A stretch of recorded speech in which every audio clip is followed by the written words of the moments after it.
শ্রীমদ্ ভগবদ গীতার আলোচনায় সকলকে সুস্বাগতম।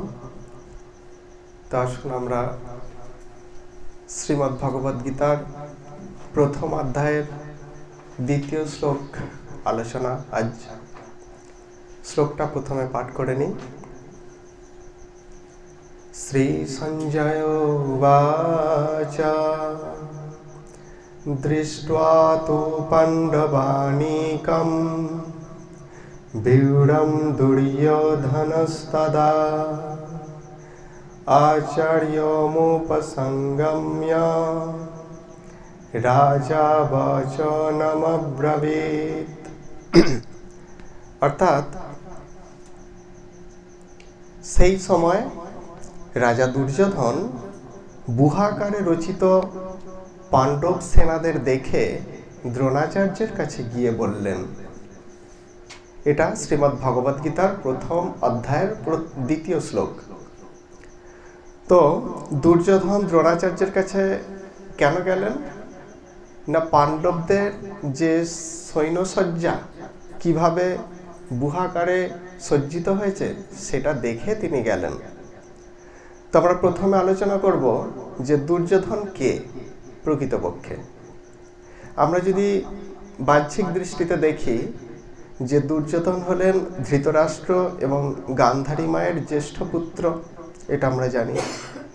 কিন্তু প্রকৃত অর্থে বা প্রকৃতপক্ষে ধৃতরাষ্ট্র হলেন আমাদের চেতনার মধ্যে বসবাসকারী অহংকার, ঈর্ষা, আগ্রাসী মনোভাব আর অবৈধ ভোগবাসনার প্রতীক, যেটা আমাদের হৃদয়ের মধ্যেই বসবাস করে। আমরা আগের শ্লোকে আলোচনা করেছিলাম যে প্রকৃতপক্ষে কুরুক্ষেত্র কি, আমাদের দেহটাই, মনুষ্য দেহটাই কুরুক্ষেত্র। তাহলে কুরুক্ষেত্রের ময়দানে যেহেতু ধৃতরাষ্ট্রের পুত্ররা এবং পাণ্ডুর পুত্ররা সমবেত হয়েছেন, তাহলে এখানে আমাদের দেহের মধ্যেই বা আমাদের চেতনার মধ্যেই সব কিছু থাকবে।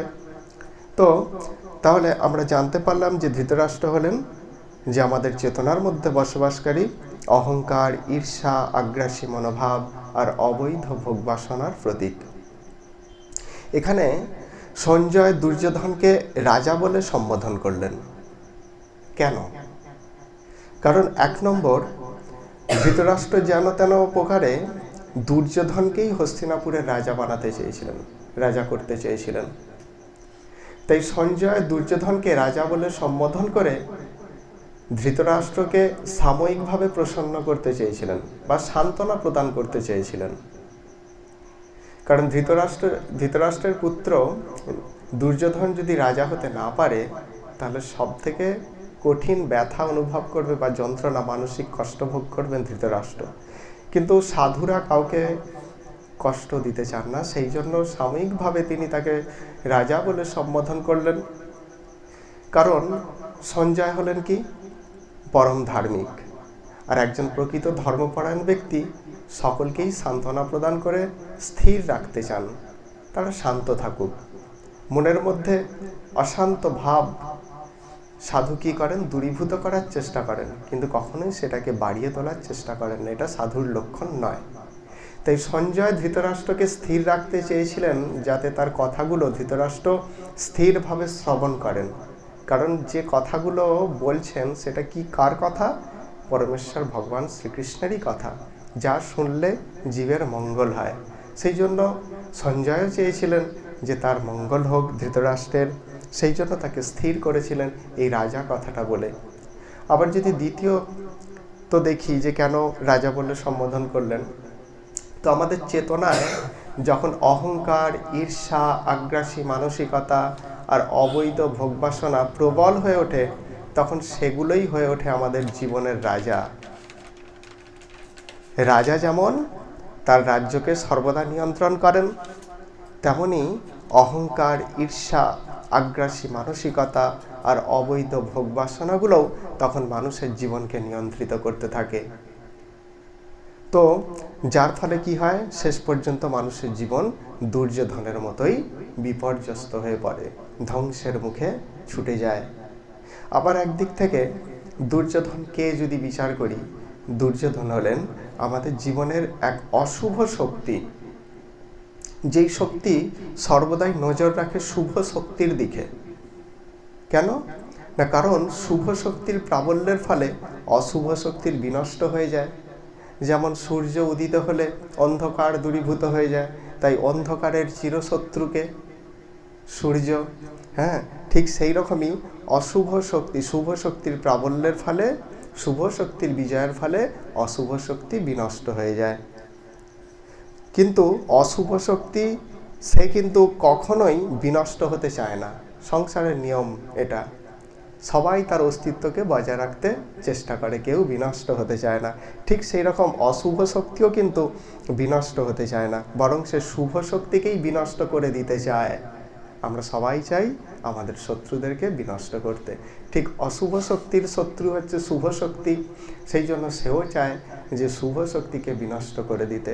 তাই দুর্যোধন পাণ্ডবদের তথা শুভ শক্তি, পাণ্ডব মানেই শুভ শক্তি, সেই পাণ্ডবদের তথা শুভ শক্তির সেনা সমাবেশ দেখে এক প্রকার ভীতগ্রস্ত হয়ে আচার্য দ্রোণাচার্যের কাছে যান। দুর্যোধন দ্রোণাচার্যের কাছে যান। এবার আমরা দেখব দ্রোণাচার্যের কাছে গেলেন। তো দ্রোণাচার্যকে প্রকৃতপক্ষে দ্রোণাচার্য হলেন পাণ্ডব এবং কৌরবদের অস্ত্র শিক্ষাগুরু, এটা আমরা জানি। তিনি পরশুরামের কাছ থেকে অস্ত্র শিক্ষা লাভ করেছিলেন, এটাও আমরা জানি। তো প্রকৃতপক্ষে দ্রোণাচার্যকে প্রকৃত অর্থে বা প্রকৃতপক্ষে দ্রোণাচার্য হলেন আমাদের জ্ঞানময় চেতনার এক আবরণ। আমাদের যে জ্ঞানময় চেতনা আছে, সেই চেতনার একটা আবরণ, যার দ্বারা কি হয়, ন্যায় অন্যায় সব কিছু জেনেও তুচ্ছ জড়জাগতিক স্বার্থের জন্য অন্যায়ের পক্ষেই যোগদান করে। আমরা অনেক সময় কি হয় না, আমরা সব জানি, জেনে শুনে কি একটা অশুভ শক্তির প্রাবল্যের কারণে বা কিছু একটা কারণবশত কি হয়, বা ক্ষুদ্র স্বার্থের বশীভূত হয়ে আমরা কি করি, সব কিছু জেনে শুনেও সেই খারাপের দিকেই ছুটে যাই। এই যে প্রবণতা, এইটাই হচ্ছে কিন্তু দ্রোণাচার্য প্রকৃত অর্থে। তো গুরু মানে হলো কি, গুরু মানে এক প্রকারের জ্ঞান, জ্ঞান ও শক্তি, যা পরম পবিত্র একটা সম্পদ আমাদের সবার ক্ষেত্রে। কিন্তু এই জ্ঞানের মধ্যে যদি স্বার্থের আগমন হয়, তবে তা কিন্তু সেটা কীরকম, সর্প দংশন করা ফল যেমন বিষাক্ত হয়ে যায়, কিন্তু সর্প দংশন না করলে সেই ফলটা কীরকম থাকে, খুব সুস্বাদু এবং পুষ্টিকর। কিন্তু সর্প যদি দংশন করে তাকে, সেই ফলটাকে, তাহলে সে বিষাক্তই হয়ে যায়। ঠিক সেই রকম হচ্ছে এই জ্ঞানটাও কিন্তু সেই বিষময় হয়ে ওঠে, বা আমাদের বিচার বুদ্ধিটা বিষময় হয়ে ওঠে যদি সেখানে স্বার্থ নামক একটা বিষাক্ত বস্তুর প্রবেশ ঘটে। আর সেই জন্যই দ্রোণাচার্যের মধ্যে গুরুর জ্ঞান থাকা সত্ত্বেও, যেহেতু তুচ্ছ স্বার্থের বশবর্তী হয়ে দুর্যোধনদের পক্ষ অবলম্বন করেছেন, সেহেতু তিনিও শেষ পর্যন্ত বিনষ্টই হয়েছেন। আমরা এটাই দেখতে পাই। আসলে স্বার্থ কখনোই চিরস্থায়ী হয়ে থাকতে পারে না, এটা চিরসত্য। তাই স্বার্থকে আশ্রয় করে থাকা মানুষগুলো একদিন হারিয়ে যায়।